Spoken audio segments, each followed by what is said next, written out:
ମମତା ବାନାର୍ଜୀଙ୍କ ବଡ଼ ଘୋଷଣା ଦୀଘାରେ ହେଉଛି ପୁରୀ ଭଳି ଜଗନ୍ନାଥ ମନ୍ଦିର।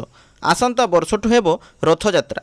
ପଶ୍ଚିମବଙ୍ଗ ମୁଖ୍ୟମନ୍ତ୍ରୀ ମମତା ବାନାର୍ଜୀ କହିଛନ୍ତି ଯେ ଆସନ୍ତା ବର୍ଷଠାରୁ ଦୀଘାରେ ମଧ୍ୟ ରଥଯାତ୍ରା ପାଳନ କରାଯିବ।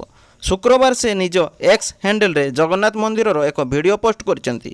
ସେ ଲେଖିଛନ୍ତି, ଆସନ୍ତା ବର୍ଷଠାରୁ ଦୀଘାରେ ମଧ୍ୟ ରଥଯାତ୍ରା କାର୍ଯ୍ୟକ୍ରମ ଧୁମଧାମରେ ଆୟୋଜନ କରାଯିବ। ଦୀଘାସ୍ଥିତ ଜଗନ୍ନାଥ ମନ୍ଦିରର କିଛି କାମ ଏପର୍ଯ୍ୟନ୍ତ ଶେଷ ହୋଇନାହିଁ।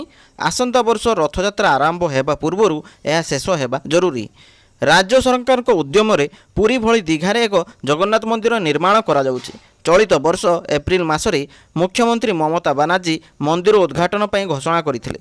ଏହି ଘୋଷଣା ପରେ ପ୍ରଶାସନିକ ମହଲରେ ହଇଚଇ ସୃଷ୍ଟି ହୋଇଯାଇଥିଲା, କିନ୍ତୁ ଲୋକସଭା ନିର୍ବାଚନ ଯୋଗୁଁ ଉଦ୍ଘାଟନ କାର୍ଯ୍ୟ ବନ୍ଦ ରଖାଯାଇଥିଲା। ପ୍ରଚାର କରୁଥିବା ମୁଖ୍ୟମନ୍ତ୍ରୀ କହିଥିଲେ, ଦୀଘାରେ ଜଗନ୍ନାଥ ମନ୍ଦିର ନିର୍ମାଣ କାର୍ଯ୍ୟ ଶେଷ ହେବାକୁ ଯାଉଛି, କିନ୍ତୁ ଦୀଘାରେ ଜଗନ୍ନାଥଙ୍କ ମନ୍ଦିର ନିର୍ମାଣ କାର୍ଯ୍ୟ ଏପର୍ଯ୍ୟନ୍ତ ଶେଷ ହୋଇନାହିଁ। ଦୀଘାର ଏହି ମନ୍ଦିର ପୁରୀର ଜଗନ୍ନାଥ ମନ୍ଦିର ଭଳି ଉଚ୍ଚ ହେବ। ଏତଦ୍ବ୍ୟତୀତ ମନ୍ଦିର ଚାରିପଟେ ଡିଜାଇନ୍ ମଧ୍ୟ କିଛି ମାତ୍ରାରେ ସମାନ। ପୁରୀରେ ମହାପ୍ରଭୁଙ୍କ ଭୋଗ ବଣ୍ଟନ ପାଇଁ ନିର୍ଦ୍ଦିଷ୍ଟ ସ୍ଥାନ ରହିଛି।